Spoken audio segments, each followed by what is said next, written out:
Bienvenue, mesdames, messieurs, à Bissau, ce plateau spécial dédié à l'éducation civique, parce que la RDC nous appartient, elle nous appartient à nous tous, à nous toutes. Bienvenue à vous ce soir, mesdames, messieurs. Bienvenue à toi, tonton Jacques d'Amour. Merci, à toi aussi. Bienvenue également à nos confrères. Bienvenue, bonsoir. Je voudrais bien te les présenter parce qu'ils font partie de Bissau, parce que ce sont des dignes filles et fils de ce pays. Et donc, tu as Mamina Massengou, tu as Bibiche Ngoua, Steve Mbouyi, l'unique homme, ça fait Bissau, Timba, Kanza et Fezamika. Avec eux, on va justement évoquer ces questions, les questions ayant trait justement à cet événement Bissau qui se prépare. Et voilà, pour ce faire, on va recevoir ce soir son Excellence l'ambassadeur Jean-Pierre Moutamba. L'initiateur. Ok, mesdames, messieurs, voici son Excellence Jean-Pierre Moutamba. Bonsoir.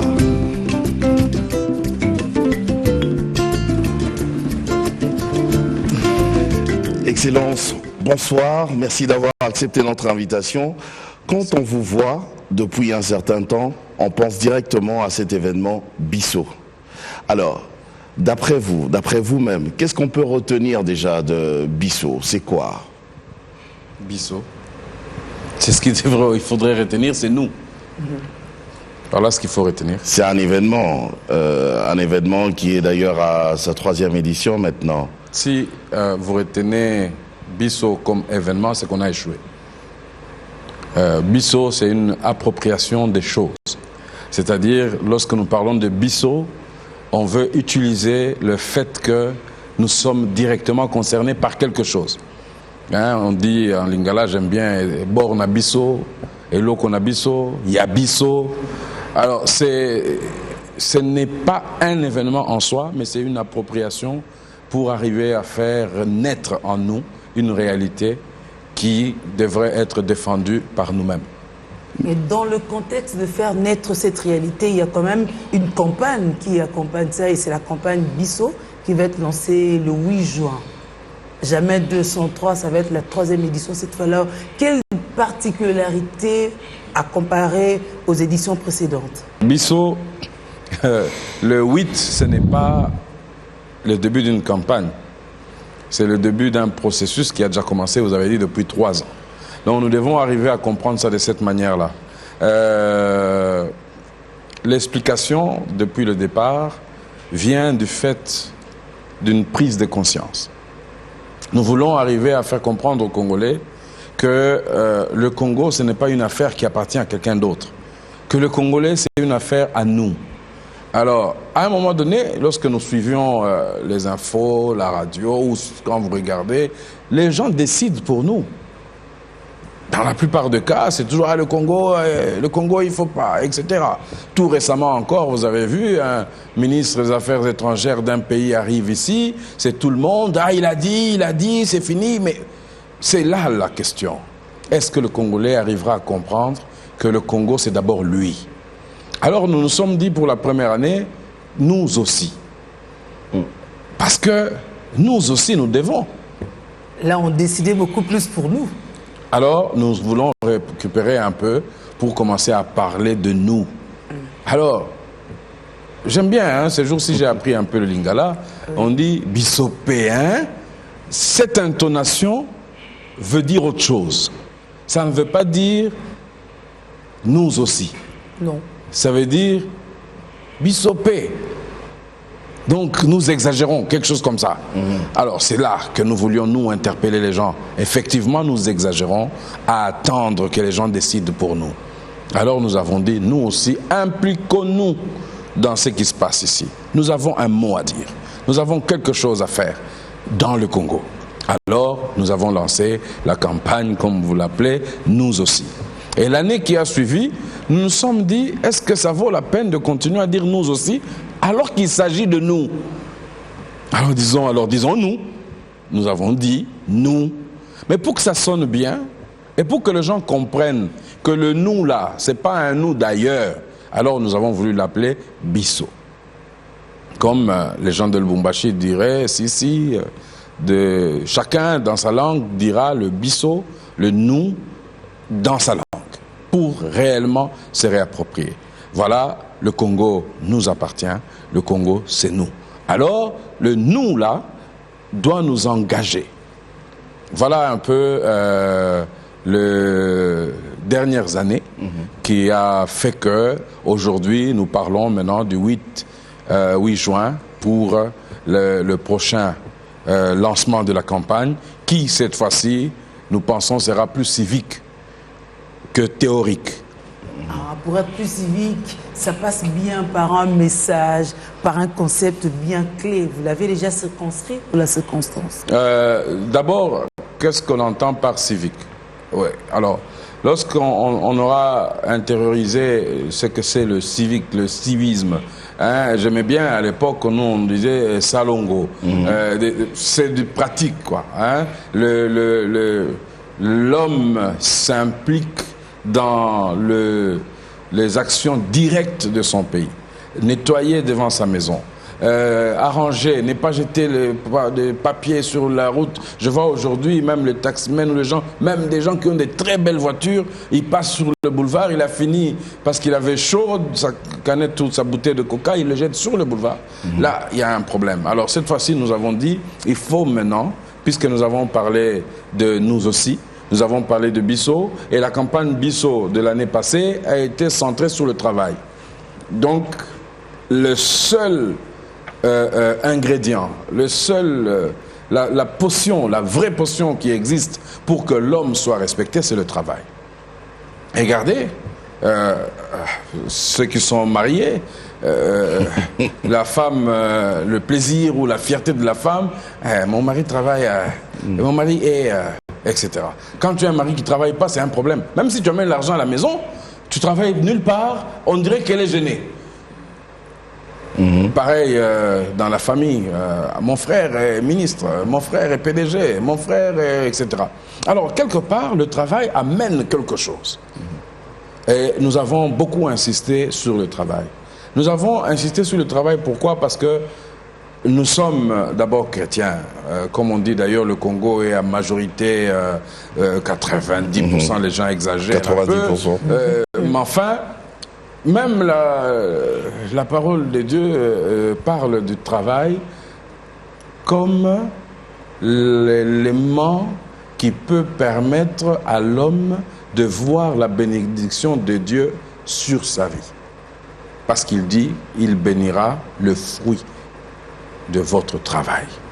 Votre travail sera béni. Donc quand vous commencez un travail, vous voyez les résultats, vous êtes content. Et lui-même donne un exemple, quand vous plantez, ça pousse. Ceux qui aiment la nature, ils sont fiers quand ils voient des fleurs, quand ils voient un arbre qui apporte des fruits, etc. Mais ces fruits-là ne peuvent pas venir si vous dormez dans votre chambre. Dieu bénit, vous priez toute la journée là en langue, en multilangue et compagnie. Non. On dit, celui qui ne travaille pas ne mange pas. Et cet adage est valable pour nous aussi, Congolais. Si nous ne travaillons pas, nous n'allons pas manger. Alors ça, c'était par rapport au travail. Mais cette année, pour cette 3e édition, est-ce qu'il y a des mots-clés ou un thème que vous avez C'est une suite. En réalité, on pense que nous sommes presque dans une période pédagogique. C'est une suite. Okay. Nous avons parlé du travail. OK. Monsieur Jacob, Madame Julie, vous avez du travail. Okay. Mais dans votre travail,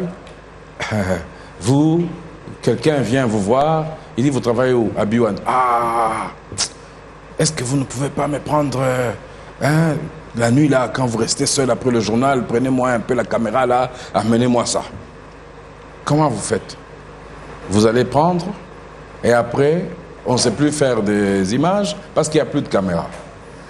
Ensuite, quelqu'un vient vous dire, dites ça à la place de ceci. Donc, le travail en soi, c'est bien de l'avoir, mais maintenant il faut d'autres choses pour la préserver. Préserver le travail, c'est là où nous parlons d'abord, pour arriver à la préserver, il faut être fier de son travail. Je vous ai donné l'exemple tout à l'heure, je peux en donner un autre pour dire, quand on est chauffeur ou cuisinier ou ce qu'on appelle domestique, certaines personnes disent, quand vous l'appelez hey, domestique, il se fâche. Quand vous l'appelez sentinelle, il se fâche. Bon, les Européens ont compris, hein, ils n'appellent pas par le titre. Ils appellent M. Jean-Pierre, M. Jacot, M. Tel, l'affaire s'arrête là. Or, chez nous ici, on va appeler un ministre, M. Tel, Excellence, hein, Excellence. OK. Donc, en réalité, le travail donne des catégories et ça fait que vous êtes fiers du rang que vous avez. Ce qui donne quoi? La difficulté devient quoi? Comme j'ai honte d'être domestique, alors je vais tout faire aussi pour devenir ministre, devenir PDG, et les gens commencent à se battre. Ce qui fait que les gens ne sont pas fiers du travail qu'ils font, quand ce n'est pas un travail qui correspond à une certaine catégorie. Et là commence le problème. Si le Congolais n'est pas fier, le Congolais de toute catégorie, n'est pas fier du travail qu'il fait, il y a un problème.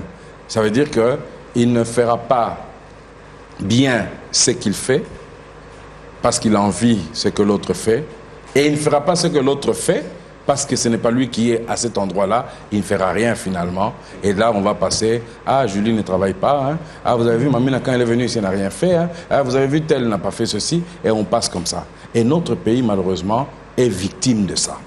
Nous ne sommes pas fiers, et de notre pays, et voilà la suite. On préfère aller dans des pays où on dort par terre, on préfère aller là où on est des plongeurs, alors qu'on a tout ici pour être bien. Quand vous allez de Kinshasa au Bas-Congo, tout est vide. On peut mettre planter des maïs ou, je sais pas, des feuilles de manioc, etc. Non, les gens préfèrent partir là où les autres, pour être ce que nous envions, ont travaillé. Donc, si chaque catégorie de personnes peut travailler, ça peut nous aider. D'où nous disons, cette année, parlons de ces valeurs-là, de la fierté. Être fier même de ce qu'on fait qui est petit, c'est honorable. Quand vous n'avez pas de sentinelle chez vous, pour ceux qui ont des maisons, vous tremblez. Mais alors, pourquoi vous dites à la sentinelle qu'il n'est rien? Vous allez au travail, vos enfants vont à l'école, votre femme aussi travaille, vous rentrez à midi, quelqu'un a déjà préparé. Après vous dites, ah, cuisinier, ça c'est quoi ça? Mais enfin, c'est parce qu'il y a un cuisinier que vous mangez. Voilà, on va continuer avec ces détails-là parce qu'il y a tout plein de questions autour de ces thèmes et autour de cette troisième édition, mais on va aussi regarder ensemble ce que l'homme de la rue pense justement de ces caractères que vous avez évoqués tout à l'heure. On regarde ça.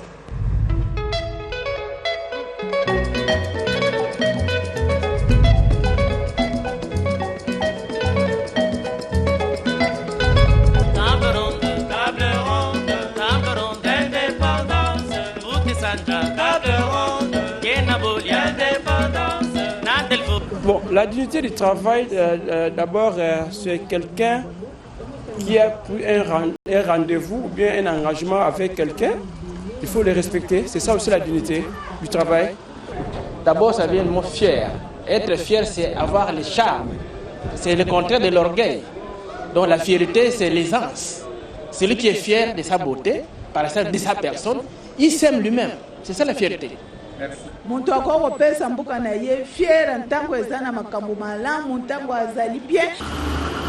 Dans ma vie, c'est... je suis fier de moi, je suis fier de ce que je suis, de ce que j'ai. Donc je ne vais pas paraître, mais j'aime être ce que je suis et je suis fier de ce que je suis. La fierté, bon, moi je suis fier, hein. Moi je suis fier parce que j'ai débuté mon métier à l'âge de 20 ans. Maintenant 24 ans de métier. Donc là je suis fier, je travaille très bien, j'ai l'habitude d'obtenir l'arrangement, donc je les respecte aussi. Un homme d'honneur, c'est rester constant de ce qu'il dit, la décision, et ça joue aussi dans la personnalité. Honneur, ezali sorte ya lokumu o mutu akoko zala nango. C'est-à-dire mutu nyonso na mokili. Tango babengi azali un homme normal ou soit une personne normale et alukaka lokumu. Quand on dit lokumu, c'est-à-dire que moto azana besoin batia na sika na ye. Tel que soto le baba congolais. A congolais peut pas lukaka lokumu au moment où elle s'est retrouvée quelque part, dans Mboka Moussousou, ainsi de suite, et Sengeli va passer le Kumu. Je donne un exemple, par exemple, moi, si dans Mobali, hein? Ceux qui, moi, si, Azako Pesa, Mobali, le Kumu, est-ce que l'Ibala n'est que Simba? Mobali peut le col, Sengeli Pesa, moi, si n'a le Kumu. Donc, je crois que Moutounion, ça en a besoin, va passer le Kumu, Sika na et Sengeli. Même un pouce-pousseur. Ceux qui ont boya kotia ne Sika na et. J'espère bien que vous avez été. Donc, en résumé, honneur, ezali le kumu oyo ba esengeli ba pesa moto. Voilà. OK. On est les alukum. Exemple mon oh, ya mboka na biso. Mboka na biso, mboka na biso. Ngana mo lokumu na mboka na biso te. Boko passe na passe bato bazana ngoyo. Lokumu si muntu akoloba soki amoni bien makambo ya bien tout ça nde lokumu ya mbuka mais sikoyo passe nzala boye kobengana la police kobeta kosala boye lokumu lisusu ezawa. L'honneur, je peux dire ça comme ça, l'honneur pour nous, comme moi les couturiers, je suis couturier, mon honneur, je peux parler comme ça, donc je ne peux pas mentir. Je ne peux pas mentir que non, venez récupérer les habits samedi, tu viens le samedi, moi je n'ai pas travaillé ça, je gâche mon honneur. C'est comme ça, je peux expliquer ça comme ça. Bon, c'est quelqu'un qui a bien travaillé, il mérite la dignité. Bon, c'est toujours dans le même sens, hein. Quelqu'un qui a bien travaillé mérite aussi l'honneur et la fierté. Oui, la fierté c'est toujours dans le même sens, on aborde toujours dans le même sens, quoi. Quelqu'un qui a bien travaillé mérite la dignité. Monsieur Moutamba, on a regardé les images avec vous. Est-ce que c'est que l'homme de la rue a évoqué rencontre un tout petit peu aussi votre façon de voir les choses? Oui, je pense que oui. Hein, c'est la seule différence, c'est que c'est pas approfondi. Dans la mesure, ce n'est pas inclus dans une démarche. Ici, nous, c'est une démarche qui appelle réellement les gens à se rendre compte que il s'agit de nous, il s'agit de lui, il s'agit de l'individu, il ne s'agit pas de quelqu'un d'autre. Or, ce que j'ai entendu, c'est comme si l'honneur est procuré par le pays.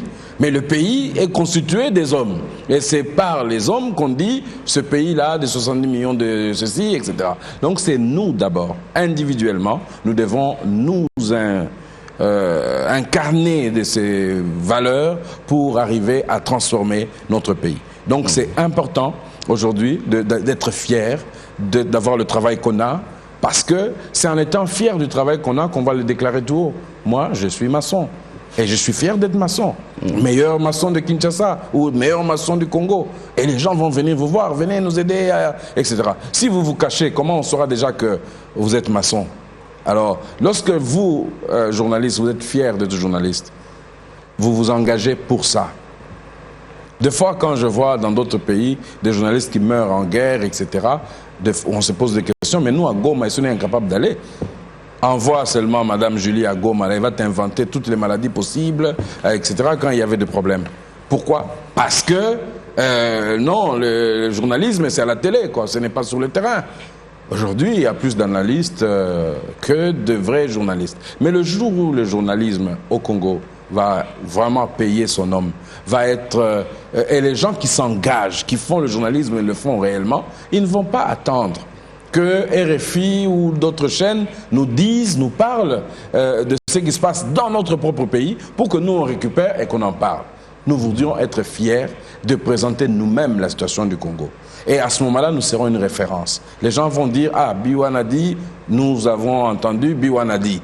On va être une référence, mais il faut d'abord être fier du travail qu'on a, des études qu'on a choisies, parce que je suppose que c'est volontaire. On ne vous a pas imposé, mais vous avez choisi vous-même. À partir de ce moment-là, vous pouvez générer ce qu'on appelle la fierté, l'honneur, et à ce moment-là, vous serez un homme digne. Hein? Vous avez la dignité. Quand les gens vous voient, vous respectent. Dans votre, même quand vous prenez votre taxi, vous avez votre mouchoir. J'ai vu des gens avec des essuie-mains, là, vous brossez les chaussures avant d'entrer dans un bureau. Malgré tout ça, les gens vous respectent parce que vous respectez votre propre travail. Donc, c'est important que les gens, c'est vrai, c'est très bien, il y a beaucoup de vérité dans ce que les intervenants ont dit, mais il est important que les gens comprennent que ce n'est pas une affaire de l'autre, c'est mon affaire. Ce soir, il n'y a pas que nous, Julie, il y a aussi d'autres journalistes. Ils sont venus pour faire leur travail. Bien sûr, parce qu'ils aiment leur travail. On va commencer par Madame Feza Mika. Évaluer l'apport de Bissau dans les chefs de la population, parce qu'il faut dire que c'est un travail de changement de comportement. C'est pas en un jour qu'on aura les résultats. Mais est-ce que de vous-même, depuis 3 ans, vous avez remarqué qu'il y a eu un apport positif dans le chef de la population? C'est ma première préoccupation. Préoccupation, je ne sais pas. Question, j'accepterai encore. Merci. Voilà la situation. Lorsque nous avons lancé la première année, nous avons dit aussi que nous n'avons pas la prétention d'être les seuls à faire ça. Donc, c'était une idée que nous avons lancée pour que chacun, là où il est, comme je viens de dire maintenant, puisse s'impliquer. Nous pouvons faire quelques analyses. L'année où nous avons fait, c'est vrai que nous étions seuls. La deuxième année, on a eu plein d'activités similaires. Même si ces gens n'ont pas fait ça avec nous, mais nous sommes contents. Et l'année d'avant, nous avions même dit, il faut que les agences en pub puissent commencer à utiliser des valeurs congolaises pour valoriser leur pays. Par exemple, les fleuves, la grandeur, la beauté de nos forêts, etc. Et quand vous regardez aujourd'hui, la plupart des pubs, nous n'allons pas dire que nous leur avons demandé de le faire, mais je pense que nous avons suscité cette fierté de présenter la pub avec des images du Congo. Certes, le problème que nous avons avec les personnes, c'est que malgré l'engagement que vous avez avec eux, dès que vous prenez sa photo, vous mettez dans les images, ils vont vous traduire en justice et les gens fuient le Congo pour aller ailleurs. Prendre des Éthiopiens ou je ne sais pas quel autre pays et simuler sur les pubs alors que nous avons des belles femmes, des beaux messieurs qui peuvent aussi figurer sur des panneaux de pubs, d'affichage qui font la promotion du pays. On a peur de ça tout simplement à cause de ça. Mais si nous comprenons aujourd'hui la valeur de la fierté d'être congolais, la joie d'être dans ce si grand et beau pays, je pense que les gens pourraient commencer à comprendre qu'il y a moyen d'eux. Donc, pour répondre à votre question, je peux évaluer au nombre des gens qui, aujourd'hui, organisent à la même période les festivités qui marquent l'indépendance, que quelque part, nous avons atteint notre objectif. Pour la simple raison, c'est que nous nous sommes dit que nous voulons nous attaquer d'abord à l'élite. C'est une question qui pourrait peut-être m'être posée ou que les gens se posent. Pourquoi on fait toujours ça au Grand Hôtel? Pourquoi on ne fait pas ça, je ne sais pas, à Massimanimba ou je ne sais pas où? Ce n'est pas une discrimination de votre part. Ce n'est pas une discrimination pour la simple raison, c'est que nous voulons que ceux qui dirigent, ceux qui ont un pouvoir, qui puissent comprendre que ce pouvoir, il ne faut pas abuser, mais il faut utiliser ce pouvoir pour amener des gens à transformer le pays. Parce qu'en réalité, qui change le pays? Ce n'est pas ceux qui chôment, c'est ceux qui travaillent. Dans quoi ils investissent? Comment ils se prennent,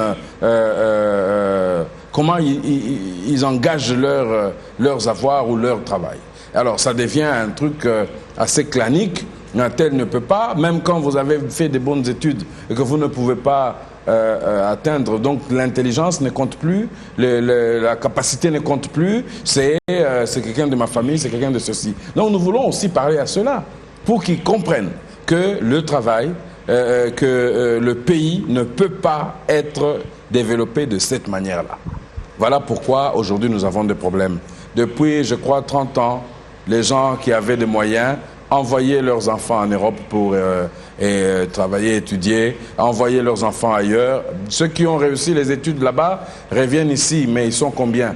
Et ils sont des PDG de ceci et de cela. Mais ceux qui n'ont pas réussi les études deviennent des Bana Congo et compagnie. Et c'est eux qui tapent les gens. Et ensuite, quand ceux-là qui reviennent, bon, ils ont comme un boulevard. Finalement, qu'est-ce que tout le monde se dit? Le rêve étranger. Je dois partir pour être bien. Parce qu'on n'engage que ceux qui sont à l'extérieur, on encourage, etc. Mais il y a aussi des gens très compétents, locaux, mais très peu, qui sortent de... alors, nous voulons d'abord nous adresser à l'élite, à ceux qui ont les choses dans le pays. Mais est-ce qu'on peut vraiment penser ou espérer que ce message, ce cours de civisme puisse passer alors qu'on a affaire à un taux faible de ceux qui sont allés régulièrement à l'école? Donc le taux d'analphabétisme est tellement élevé, ça affecte notre culture, notre mental. Est-ce que l'initiateur de Bissau pense vraiment que dans ces conditions-là, on pourra toucher la cible et espérer faire mieux ou faire grand-chose? J'ai dit tout à l'heure que la force d'un pays, c'est les ressources humaines. C'est-à-dire qu'un pays, c'est par ses hommes. Il faut mettre les hommes, les individus au centre du développement du pays. Parce que si nous comptons sur les minerais, ça disparaît. Si nous comptons sur tout, ça disparaît. Nous avons une capacité extraordinaire. Le Congo est à 80% jeune. Je n'exagère pas. En tout cas, 80% jeunes. Et d'ailleurs, il y a des gens qui disent que 50 ans, c'est fini, quoi. Tu es vieux, tu es dépassé. Si tu meurs à 50 ans, on dit, bon, il avait 50 ans quand même. Donc, faisons très attention. Si nous parlons d'être fiers de ce qu'on fait, et de ce qu'on est et de ce qu'on a, même les gens qui font le maraîcher sont importants. Même ceux qui sont... C'est-à-dire que ici, nous ne voulons pas... c'est un exemple que j'ai donné, peut-être un exemple malheureux, mais il ne faut pas qu'on se fixe que pour être bien dans son pays, il faut nécessairement aller à l'université. Il faut nécessairement aller... Non, il y a des écoles de formation professionnelle, il y a des coupes-coutures, il y a des trucs comme ça. Aujourd'hui, je suis habillé comme ça, c'est cousu par quelqu'un qui n'a même pas été à l'école. Qui a appris sur l'état, on lui a appris à couper, à coudre, mais nous sommes habillés, nous sommes bien, nous sommes fiers d'être bien habillés. Donc, ce n'est pas le nombre de gens qui vont à l'école qui fait que le Congo peut changer ou évoluer, ou que les gens vont comprendre notre démarche. C'est le fait de se mettre dans la tête que nous sommes de Congolais, notre pays est beau, le travail que je fais, je le fais honnêtement, dignement, et je serai fier de prendre les résultats de ce travail-là. Donc il faut déjà commencer par le respect de ce qu'on est et de ce qu'on fait. Avant de passer à la question de Mamina, une petite dernière question peut-être de Madame Feza, oui. Éduquer une femme, c'est éduquer toute une nation, on dit. J'aimerais savoir quelle est la place de la femme dans Bissau, quel est l'apport du genre dans ce que vous faites, Monsieur l'ambassadeur. On comprend que ce soit votre souci, Madame Feza. Bien évidemment. Oui. Oui, nous ne faisons pas de discrimination. Et la démarche, comme vous dites, Bissau, écoutez, traduisez. Nous, où est-ce que vous voyez hommes, femmes dans nous? C'est les deux ensemble, hommes, enfants, femmes, jeunes et vieux. Tout est réuni dans Bissau. Parce que la femme, c'est elle qui est considérée comme celle qui garde les valeurs même d'une nation, d'une société, d'une culture. Oui, je pense que le débat genre, gender, 30%, etc. n'a pas sa place dans Bissau. Bissau, c'est tout le monde. C'est-à-dire, Bissau, c'est nous. Donc, celui qui dit qu'il est nous, il est concerné. La femme a réellement une grande place à jouer là-dedans. Comme l'homme aussi a une très... La complémentarité ici, c'est la chose la plus importante. Je vous ai dit tout à l'heure, ce n'est pas parce que vous avez été à l'école, même la maman maraîchère, aujourd'hui on mange la chikwangla qu'on nous sert, elle est fabriquée peut-être par quelqu'un qui n'a jamais été à l'école, mais seulement on lui a dit comment il faut mélanger, mais c'est une industrie qu'on devait développer. Regardez, j'ouvre une petite parenthèse, il y a maintenant une étude en Europe les gens, j'étais heureux parce qu'à l'époque, j'étais ambassadeur en Belgique, en poste. Des scientifiques, médecins sont venus me voir pour dire que nous avons constaté que le Congolais souffrait très peu de maladies de dégénérescence, genre Alzheimer, Parkinson et compagnie. Mais on pense que c'est dans votre alimentation. Alors, ils sont venus au Congo pour faire des études. Moi, je suis parti. Aujourd'hui, qu'est-ce que j'apprends? Ils viennent de découvrir que les criquets, les makelele, les makelele, tous les produits là, c'est extraordinaire, il faut absolument les manger, c'est plus nutritif que les médicaments et compagnie. Mais alors, les makelele viennent de chez nous, n'est-ce pas? Oui. Mais nous allons avoir un sérieux problème parce que nous allons être obligés d'importer les makelele d'Europe. Pourquoi? Eux, ils font une culture. Ils sont en train d'étudier comment multiplier les makelele en usine, en serre ou quoi, mettre les nourritures pour qu'ils bouffent. Nous, on doit attendre qu'il pleuve ou quoi pour qu'on aille le manger. Alors, même la fierté de dire que les makelele viennent de chez nous, ça va disparaître. Vous comprenez? C'est à ce niveau-là que je dis, le Congo donne des leçons aux gens. Les autres s'enrichissent, mais nous restons toujours comme on est. C'est pas possible. Regardez tous ces gens qui viennent, les étrangers, entre guillemets. Les hommes riches du Congo ici, ce n'est pas des Congolais. Nous avons l'habitude de nous plaindre, d'attendre que les autres... Et c'est ça qu'il faut qu'on essaie d'éviter. Et si nous, disons nous, les mamans, les papas, les enfants, on dit non. En tout cas, notre pays, il est... À ce moment-là, je vous assure que les gens vont travailler. Vous n'allez pas laisser devant votre devanture sale. Vous allez vous mettre vraiment à l'ouvrage. Et vous allez reconstruire votre pays. Monsieur Moutamba, selon les statistiques, il y a 80% de la population active au Congo qui est au chômage. Alors, eux, ils devraient être fiers de quoi? Ils sont... Vous savez, on a un sérieux problème, effectivement. J'ai reçu quelqu'un dernièrement, il me dit, ah voilà, maintenant, il y a tous ces mouvements-là, moi je cherche du travail. Je pose la question à la personne, tu sais faire quoi? Il dit tout. Où est-ce que vous avez vu ça? Au Congo. Ah, tu voyais? Il dit tout. Ça veut dire que nous n'avons pas des experts. Nous avons des généralistes. Ça veut dire à peu près quelqu'un qui peut tout faire. Même l'ordinateur. C'est peut-être la réponse d'une personne qui a trop attendu. Alors il dit oui, mais... C'est le désespoir peut-être. Qui en a marre, c'est un désespoir. Voilà. Voilà pourquoi moi j'ai fait une proposition. Je dis, peut-être que les gens qui nous dirigent ici, je ne sais pas s'ils réfléchissent à ce genre de projet, vous prenez un monsieur qui est directeur d'une entreprise à Kinshasa. Il a 6 000 $ au bas mot par mois. Même son collègue est à Banzangungu, il a 2 000 $. L'autre est à Kalinchina, il a 2 000 aussi ou 1 500. Alors, quel sera, ils ont le même grade. Quel sera le rêve de celui qui est à Kalinchina et ailleurs? Il va dire que j'aille aussi à Kinshasa, comme ça j'aurai aussi 6 000 $. Mais on inverse. On dit à Kinshasa, il y a tout. Vous êtes à proximité de l'eau, de la télévision, etc. Alors donnons 6 000 $ à celui qui va en brousse. Mettons-lui un peu de confort, antenne parabolique, groupe électrogène, mais avec un véhicule, etc. Même ses cousins ne vont pas quitter le village. Mais nous, aujourd'hui, tout le monde vient dans les grands centres. Mais qu'est-ce que nous faisons dans les grands centres? Ce qui fait que l'intérieur est abandonné. À l'époque, nos parents, je crois que moi, quand ma grand-mère venait, c'était une fête. Parce qu'elle amenait les manioc, elle amenait des choses que nous n'avions pas en ville. Et aujourd'hui, il n'y a plus ça. Donc, pour arriver à résorber le fameux taux de pourcentage de chômage, il faut rendre attrayant les centres, les villages, etc. Trouver le moyen qu'on n'ait pas besoin de venir en ville pour vivre. C'est là que nous allons même réussir à empêcher que les gens aillent dans les pays, chez les voisins, pour qu'on les chasse comme des vaches. Parce qu'ils vont chercher à aller ailleurs, chez eux. Aller à l'Équateur, aller dans le Bandundu, il y a des choses à faire là-bas. Mais c'est quoi le problème? C'est toujours l'un qui appelle l'autre. Vous avez vu même la configuration de Kinshasa.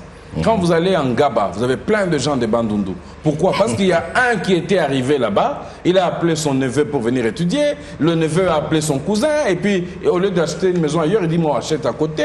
Quand vous allez à Lemba, vous avez aussi les gens du Kasaï. Quand vous voyez, aujourd'hui en Europe, pareil. À Charlotte, aux États-Unis, c'est plein de gens d'eux, etc. Donc les gens se retrouvent par proximité.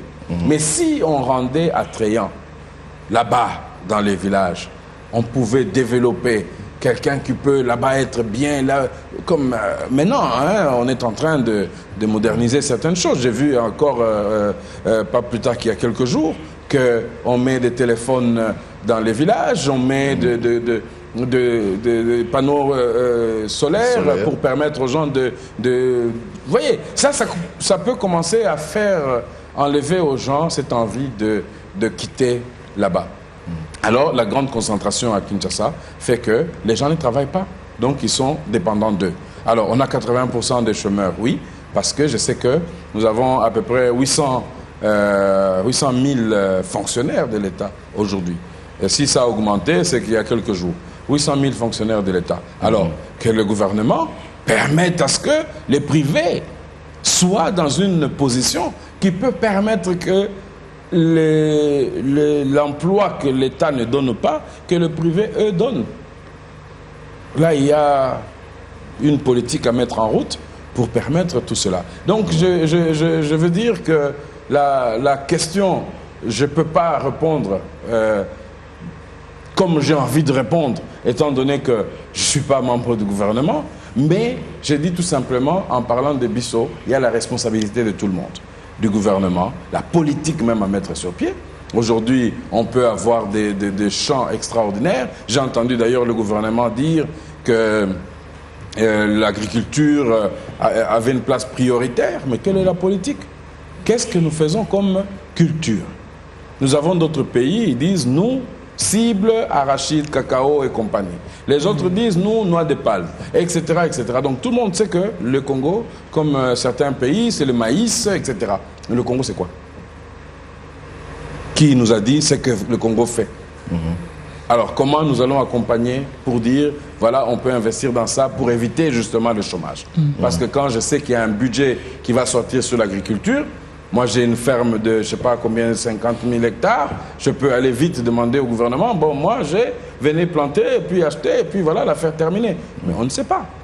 Donc, voilà, je pense encourager vos cousins qui viennent à Kinshasa de rester au village, de travailler, de planter, mais donnez-leur le moyen d'être bien.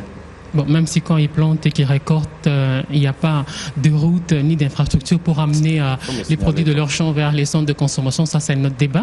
Alors je vais revenir à Bissau. Vous y gagnez quoi quand vous organisez ça? Je gagne quoi quand j'organise ça? Non, écoutez, je pense que aujourd'hui il y a un sérieux problème qui fait que nous n'avançons pas. Parce qu'on voit le gain, mais le gain matériel. Tout de suite, c'est le gain matériel que les gens espèrent voir. Moi, je suis heureux quand je sais que mon voisin est heureux et content. Quand je sais que mes gens sont bien, là, je suis content. Pour quelle raison? Parce que justement, si l'autre est content, on aura moins de voleurs. Parce que les voleurs, c'est aussi... Il y a des gens qui sont malades, hein, naturellement, mais il y a des gens qui volent parce qu'ils n'ont pas, vraiment. Comme en Europe, vol à l'étalage. Tu passes là, tu vois, on met des fruits, on met ça. Toi, tu n'as rien. Alors, pouf, tu passes, on t'attrape. Ah, on a attrapé. Des fois, ça fait très mal parce qu'il n'a pas volé, parce qu'il a, comment on appelle ça? Il a faim, mais il a volé tout simplement parce qu'il n'avait rien à manger. Alors, deux, nous avons aujourd'hui la possibilité de sensibiliser les gens. Nous avons aujourd'hui eu cette grâce de voir comment les autres évoluent. Et nous nous disons qu'aujourd'hui, beaucoup de gens font des choses parce qu'ils ne savent pas qu'il ne faut pas le faire. Ou ils ne savent pas qu'il faut le faire. Et si nous avons la possibilité de le faire, pourquoi on ne peut pas apprendre à ces gens de le faire? Ça, c'est le boulot du ministère chargé de la nouvelle citoyenneté. C'est comme ça que ça s'appelle. Comment vous dites? C'est le boulot du ministère chargé de la nouvelle citoyenneté. Ah, le boulot. En fait, il faut faire attention. Le gouvernement a son travail. Mais chaque individu est responsable, là où il est, de son environnement aussi. Et nous pensons que nous ne pouvons pas attendre. Et le problème du Congo, c'est celui-là. Tout le monde attend tout du gouvernement. Vous avez entendu dans le reportage tout à l'heure une dame dire « Oui, mais quand on ne fait pas ça, le gouvernement ne fait pas ça, alors l'honneur là viendra d'où ?» Parce que les gens justement attendent.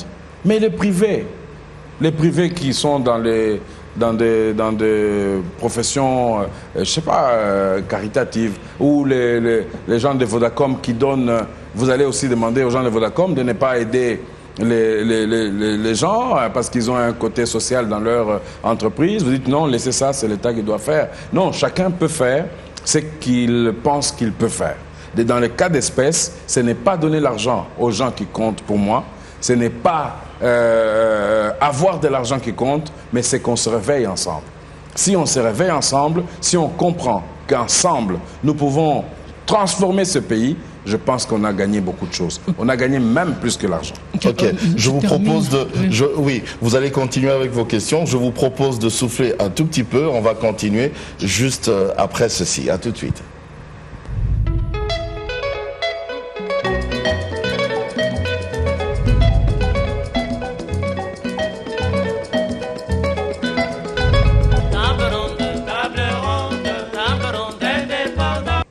Voilà. On va continuer avec nos questions, bien sûr. La toute petite dernière question. Oui. Sur la même lancée, M. Moutamba, vous répondez quoi alors à ceux qui voient en Bissau, en cette campagne, une sorte de tremplin politique pour vous, une sorte d'appel de pied?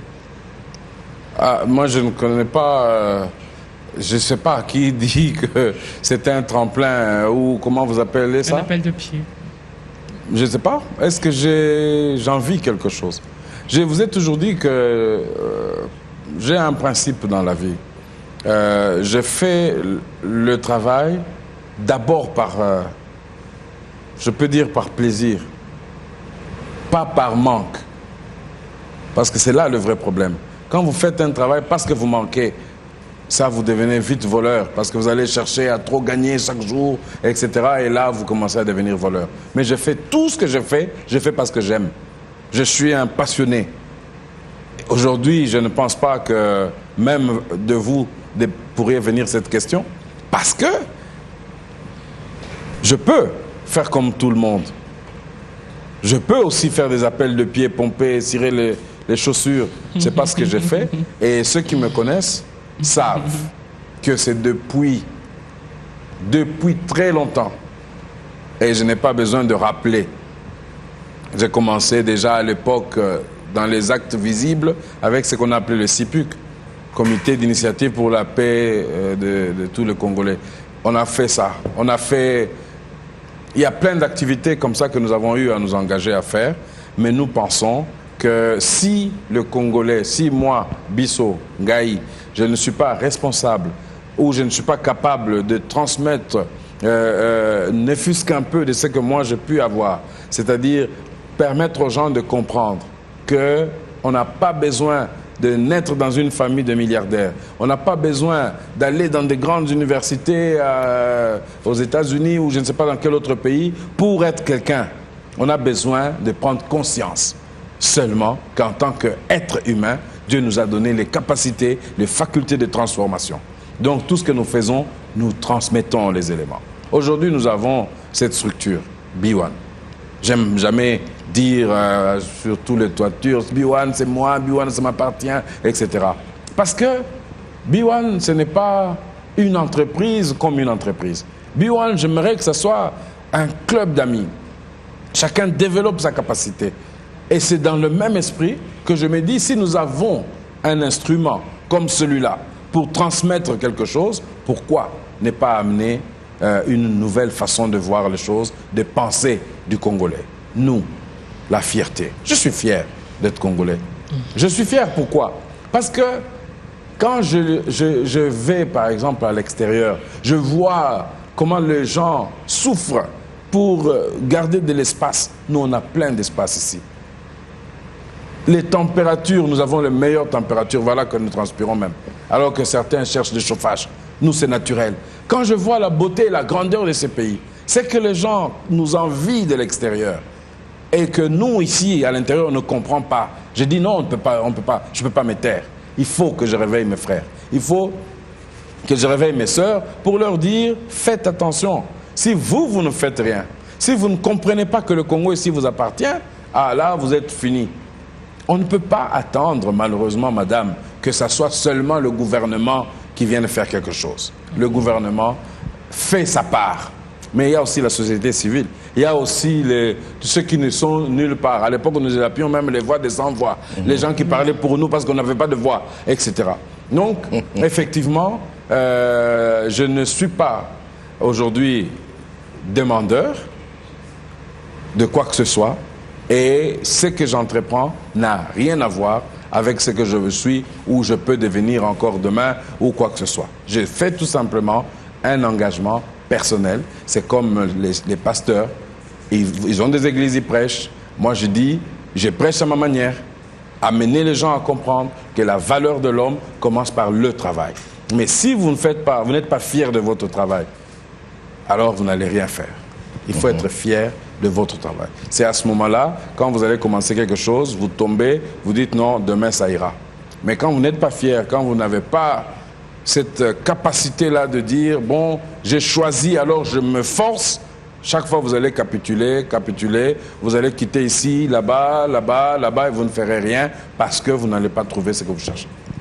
Je sens que ça bouillonne en vous, mais vous comprenez qu'on est en même temps géré par le temps.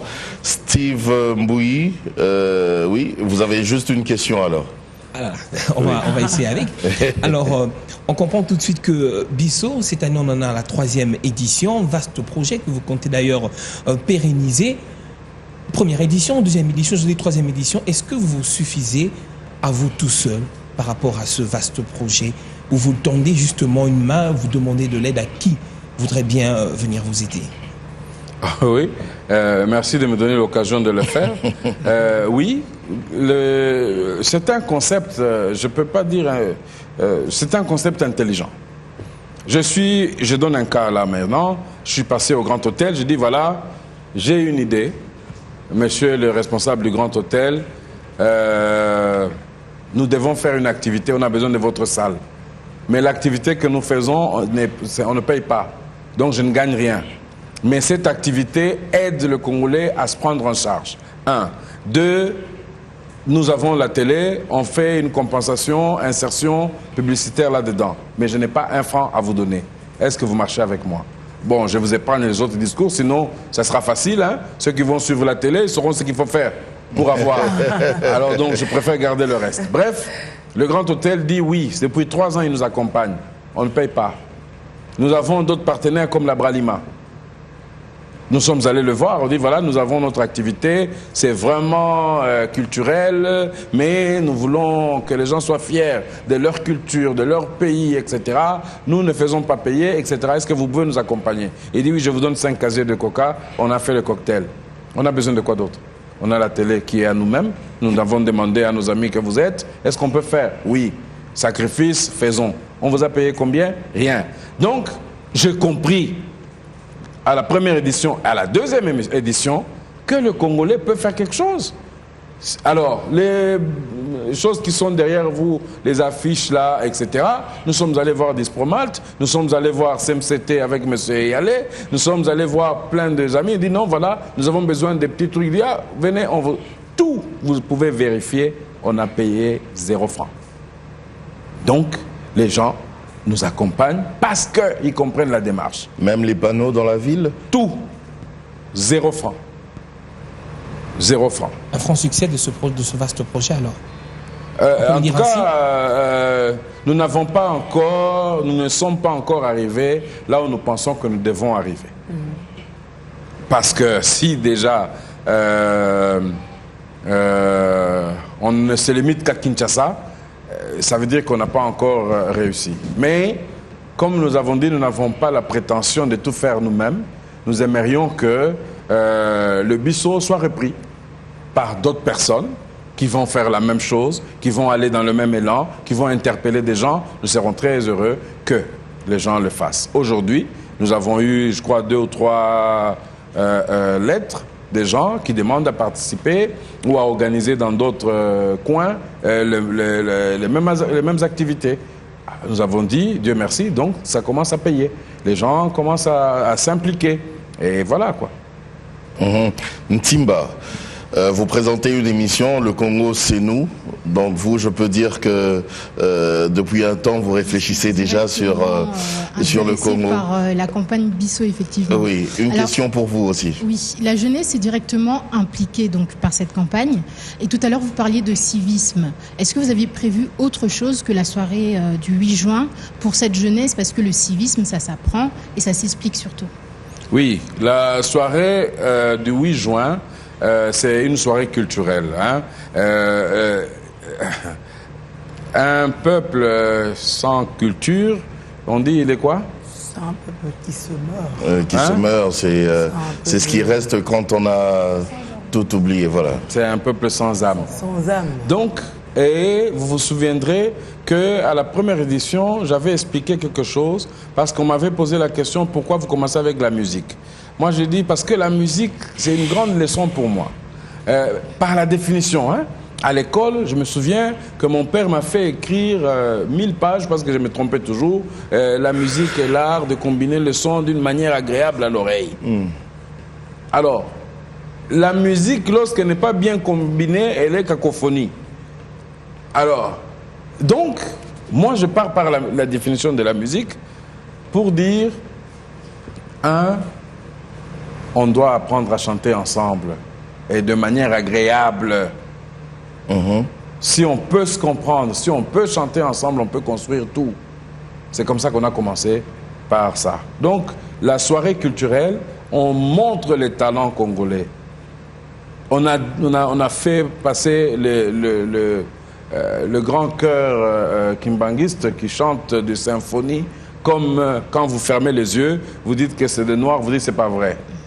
On a fait passer un groupe, Luc Julon, on a fait passer les enfants là, Poeri Cantores, etc. Mais quand vous entendez ces enfants chanter l'hymne national dans toutes les langues de notre pays, vous vous posez des questions. La culture, c'est important. Nous voulons que les gens, comme on a dit, soient fiers de tout ce qu'ils peuvent avoir comme richesse.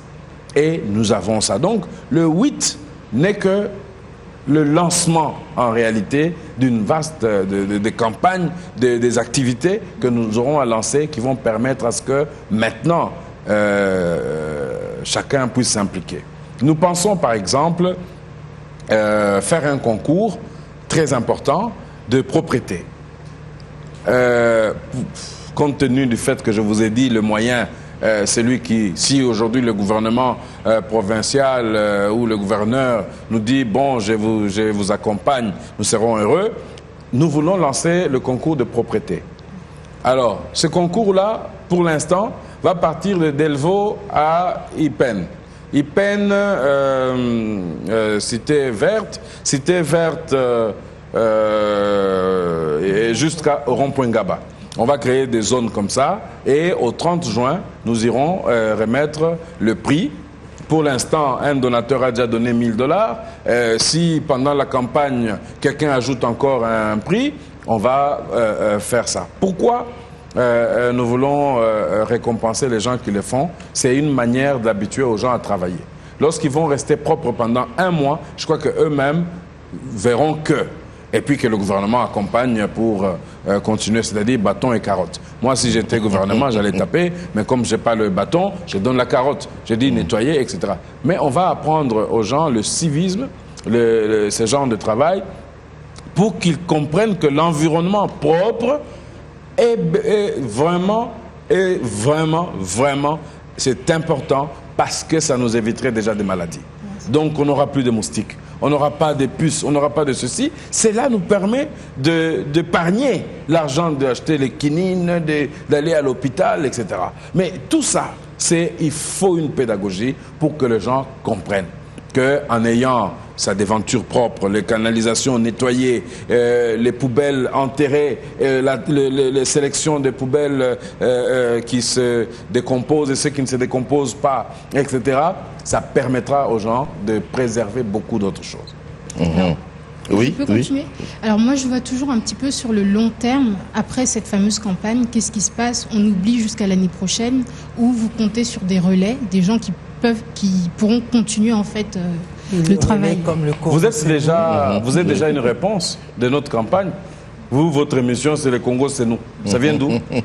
Ça vient de la campagne. Donc, vous vous êtes inspiré de la campagne pour en faire une émission. Mais est-ce que à chaque fois que vous présentez votre émission, vous faites référence au travail des jeunes, au travail de civisme, etc. Voilà. Mais au moins, déjà, il y a une réponse. Donc, nous n'avons pas, je répète encore, la prétention de tout faire. Mais nous pensons que pendant la période où nous allons lancer la campagne, il faut qu'il y ait un relais.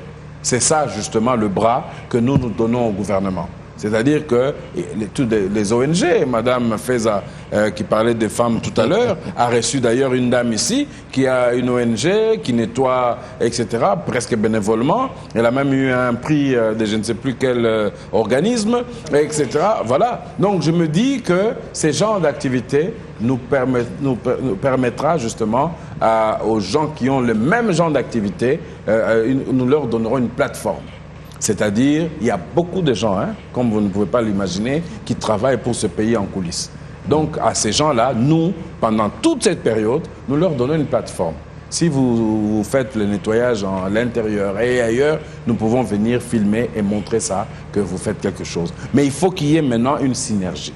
C'est-à-dire que tous ces gens-là, autour de ceux qui ont le pouvoir, allez continuer le travail. Nous faisons ce que nous pouvons et nous arrêtons là où nous pouvons. Bibi Chungwa, oui. Avant que Bibi Chungwa ne prenne la parole, j'ai deux petites questions. Est-ce que dans le contexte de cette synergie, Bisso ne pourra pas se dissocier de Biwan et autre chose et devenir un concept comme ça à part entière? Alors l'autre question, c'est comment êtes-vous convaincu que vous touchez toutes les couches des populations congolaises, parce qu'on parle de Bisso. Quand vous parlez de la musique, c'est la musique de l'élite. Est-ce que ceux du Ndombolo se retrouvent aussi? Oui. Comme je vous ai dit, qu'il y a des étapes. Première étape, nous voulions voir l'élite. La réceptivité de l'élite. Est-ce qu'il reçoit la démarche? Est-ce que l'élite comprend? Nous disons oui. Pourquoi? Parce que beaucoup de gens ont envie de faire des choses, mais ne savent pas comment le faire. Il y a en Europe, d'ailleurs, les gens qui appellent ça de fonds. Ils gèrent de fonds des personnes qui ont beaucoup d'argent, ils ne savent pas quoi en faire. Ils vont à cet organisme-là et eux font ce qu'ils font. Oui, effectivement.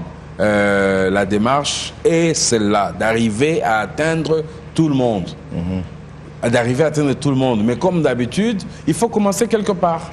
Et nous ne pensons pas, nous qui avons reproché, par exemple, à certains organismes de commencer partout et d'échouer partout, que nous commencions partout pour qu'on échoue partout.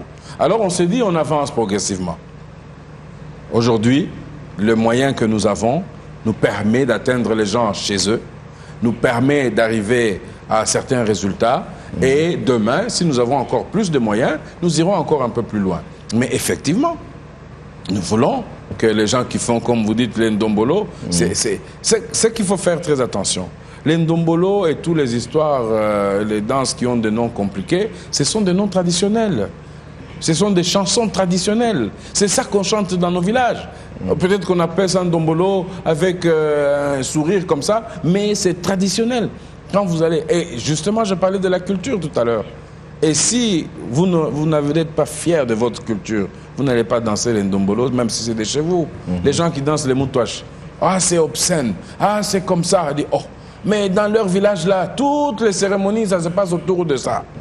Soyez fiers de ça aussi. Et lorsqu'on est fier de ces fameux Ndombolo, de tout ça, on va garder, n'est-ce pas? Parce que on ne galvaude pas la chose qui nous est, c'est ce qui nous est cher. Et si cette culture, cette danse, etc. nous est chère parce que c'est made in nous, made in Bisso, on va protéger et on va vulgariser ça. Mais dans tout ce que nous faisons, il faut qu'on soit fiers de ce que nous faisons. Mais est-ce que, comme elle a dit, est-ce que vous comptez aussi dissocier quand même Bisso de B1? Il n'a jamais été associé. Le B1 donne seulement la plateforme. C'est-à-dire que pour que ça vive, il faut une structure un vecteur qui l'accompagne. Et c'est pour ça qu'on a dit, bon, notre structure B1 est plus culturelle, plus éducatif, etc. C'est quoi que c'est un peu le code que nous nous sommes tous donnés. Nous ne sommes pas politiques, mais on parle de la politique parce que nous nous méfions quand on dit si vous ne faites pas la politique va vous faire. Si vous ne vous occupez pas de la politique, elle s'occupera de vous. Alors on dit non, attendez, on parle quand même. On parle de la politique, mais nous ne sommes pas une structure politique. Mais nous sommes plutôt une structure culturelle, éducative, donc nous voulons ce genre de choses. Et au fur et à mesure que nous avançons, nous tiendrons compte de l'objectif même de B1. C'est pour ça que vous verrez, nous assistons pas mal de jeunes qui font des activités culturelles presque gratuitement parce que nous voulons qu'ils montent, nous voulons qu'ils soient accompagnés. Et on ne veut pas aujourd'hui effectivement parler de ce que B1 fait pour la jeunesse, pour les associations culturelles, etc. Les gens que nous aidons, nous voulons tout simplement dire que Bisso n'est pas nécessairement lié à B1.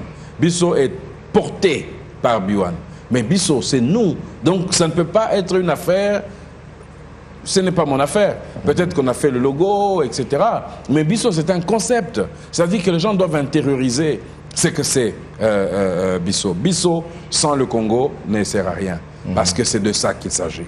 Si le Congo, aujourd'hui, les gens qui sont congolais travaillent, transforment, sont fiers d'être congolais, on va nous insulter moins. Parce que c'est parce que nous-mêmes, nous nous insultons à l'extérieur que les gens profitent pour dire « Ah, ces Congolais-là ». Quand vous voyez un Congolais commencer, c'est un autre Congolais qui va le casser. Alors là, il y a un problème. C'est là que nous disons « Soyons fiers d'être frères, soyons fiers d'être Congolais ». À ce moment-là, nous allons faire évoluer les choses. Oui, tout le monde a sa place. Les femmes, les ndombolistes, etc. Nous avons tous notre place. Surtout les jeunes. J'ai commencé par dire que 80% des... J'exagère peut-être, mais 80% en tout cas sont des jeunes, parce que pour moi, à 50 ans, c'est jeune.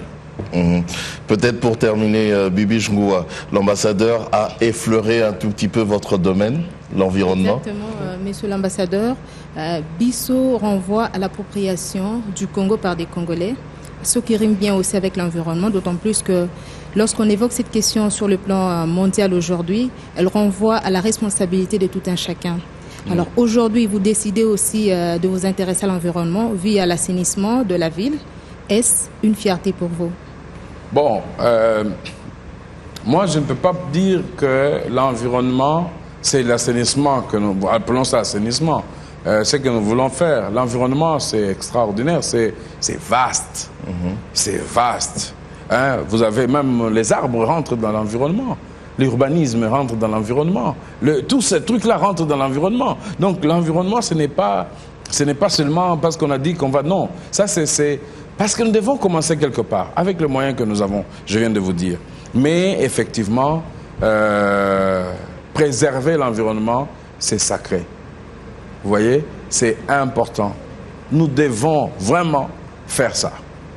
Et l'environnement est lié ou lie beaucoup d'autres choses, et c'est ça qui fait d'ailleurs que si on ne tient pas compte de ça, on ne saura même pas des maladies dont les gens souffrent aujourd'hui.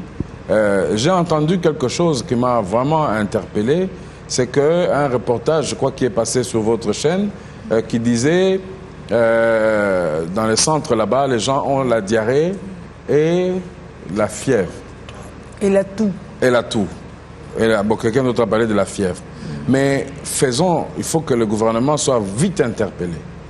Parce que l'environnement, vous voyez d'où on revient encore, dans lequel il se trouve, la promiscuité, le commodo incommodo comme on dit, peut générer des maladies, même des choléra. Imaginez un peu que dans cet environnement-là, il y ait cette maladie-là. C'est Kinshasa, c'est une affaire compliquée. Donc on ne doit pas prendre les choses, l'environnement à la légère.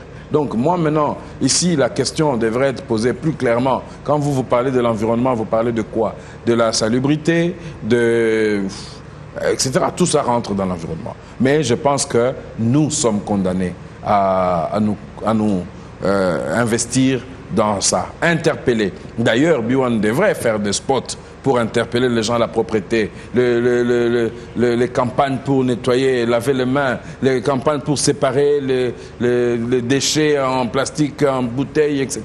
Il faut ne pas attendre que Mamina soit contactée par un ministre ou un gouvernement pour le faire, mais nous, en tant que Congolais, nous pouvons contribuer en faisant ça. Donc il faut vraiment se donner, il faut offrir aux Congolais qui n'ont pas le moyen ou qui attendent que le gouvernement fasse quelque chose, comment il faut protéger l'environnement. Excellence, Monsieur l'ambassadeur, encore une autre question, toujours par rapport à l'environnement. La dernière. Hein. Nous savons que, d'accord, vous êtes intéressé à l'assainissement, ce qui renferme 3 concepts. Nous avons la collecte, le traitement et l'évacuation des déchets. Ce qui n'est donc pas facile. Est-ce que vous avez un budget pour ça? Oh, non. Moi, je n'ai pas de budget, mais j'ai des techniques. C'est aussi... Vous savez, c'est que d'où vient le terme foulou? Hein? Foulou, c'est quoi? Ce sont des décharges publiques? Non. Foulou. Des dépotoirs? Voilà, le trou là où on jette les poubelles, hein? Bon, mais à l'époque, hein, c'était des crématoires. Four, ça vient de là. Four. Donc les gens amenaient les déchets bien séparés, on brûlait parce qu'on n'avait pas beaucoup d'endroits pour les jeter et puis on allait les garder. C'est ça qu'on appelait foulou. Les Quinois ont transformé où les gens, c'est devenu foulou, c'est four. Alors aujourd'hui, si nous ne pouvons pas, on ne sait pas où les jeter, mais nous, Bisso, Biwan et compagnie, ce que nous disons, nous apprendrons aux gens comment faire. Vous creusez un trou dans votre parcelle, vous mettez tous les feuilles, les bananes, tout, vous mettez là-bas. Après 3 mois, vous arrosez aussi si vous voulez. Après 3 mois, vous avez des composts. Et ces composts, vous pouvez faire des champs, vous pouvez même les vendre aux gens qui achètent pour les trucs. Alors, donc, je ne voudrais pas que nous puissions confondre quelque chose. Je ne suis pas en train de faire un plaidoyer pour le gouvernement. Je ne fais pas le travail du gouvernement, je donne ma contribution au peuple, à mon frère. Je dis, j'ai la capacité aujourd'hui de passer des messages pour vous dire, faites attention, voilà, il faut protéger votre environnement, il faut protéger votre maison, parce que si c'est propre, vous avez moins de malaria. Je peux vous donner un exemple simple. À un moment donné, j'étais obligé de désinfecter les 3 maisons qui m'environnent. 4. Pourquoi? Parce que quand moi je mets l'insecticide chez moi, les moustiques ne partent pas parce qu'eux n'ont pas mis. Donc vous voyez que c'est un problème. Donc je suis obligé de les dire aux voisins, mais viens, mets un peu l'insecticide. Donc lui met, l'autre met, l'autre met. Là, on peut vivre une semaine encore gentil. Mais c'est pour ça que si maintenant il y a un programme que j'espère que vous allez faire, qui donne des petites capsules, des modules pour expliquer aux gens comment ils doivent éviter la saleté pour qu'il n'y ait pas de moustiques, pour qu'il n'y ait pas d'autre chose, je pense qu'on aura gagné quelque chose. Même si on n'a pas l'argent, mais les gens peut-être seront sauvés pour le travail que vous avez fait. Et la dernière question, par quoi justifiez-vous le choix de ces différentes antennes? De ces différentes quoi? Les antennes, vous parlez d'une antenne à Delvaux, à Lupin, à Mongafula et aussi à Ngaba. Non, écoutez, d'abord, hein, la charité bien ordonnée commence par quoi? Nous sommes où? Nous sommes en Ngaliema. Alors nous disons, commençons en Ngaliema avec le faible moyen qu'on a. J'ai parlé avec quelqu'un et dit, en tout cas moi, le champion, je donnerai $1000. Je dis, ok. Si maintenant dans la campagne, quelqu'un d'autre dit, je donne aussi $1000, je donne $2000, là nous allons changer de stratégie. Nous allons dire, au lieu de donner l'argent comme ça aux gens, mettons des poubelles, mais continuons l'éducation. Il y a l'INPP, je crois, qui fabrique des poubelles. Nous allons lui écrire, vous allez écrire d'ailleurs, c'est votre secteur, à l'INPP pour dire, pendant tout le mois de juin, mettez-nous des poubelles ici jusqu'à Ngaba. On va voir comment ça va se passer. Mais voilà, maintenant un autre problème va se poser. Qui va venir ramasser les trucs là? Qui va faire? Voilà les questions. Mais nous pensons faire notre part. Si nous pouvons faire notre part, tant mieux. C'en est vraiment fini pour aujourd'hui, hein, mais Julie, je ne sais pas si tu as peut-être une dernière question. Non, je voudrais bien qu'on termine là et qu'on se fixe rendez-vous au 8 juin, n'est-ce pas? Et à travers Biwan. Ok. Dès maintenant. Donc, la campagne est lancée, on peut dire. L'éducation civique est lancée. L'éducation civique est lancée. Se poursuit en fait, pour paraphraser l'initiateur de Bissau, n'est-ce pas?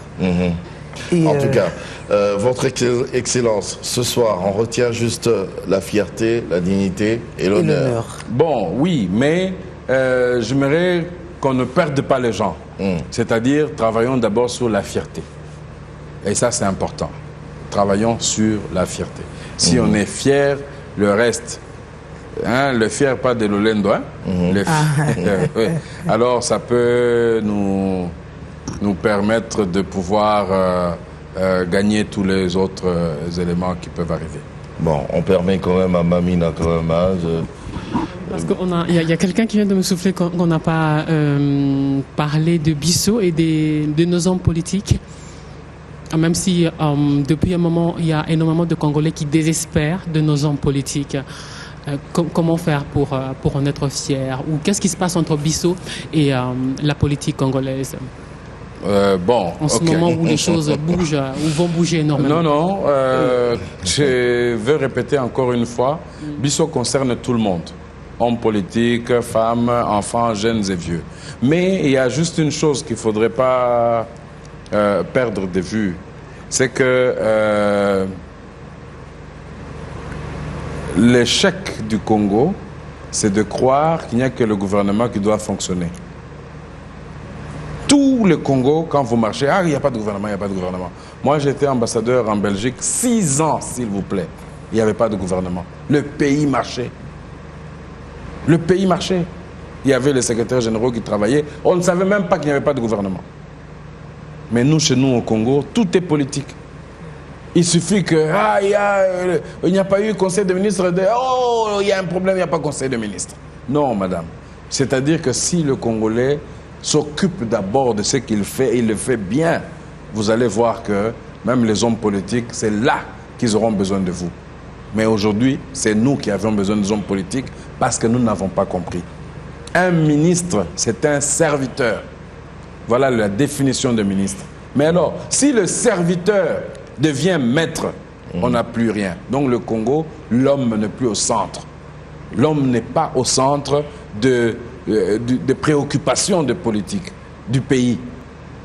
Si l'homme devient au centre, voyez par exemple aujourd'hui, l'État asphyxie les sociétés, en tout cas nous sommes asphyxiés.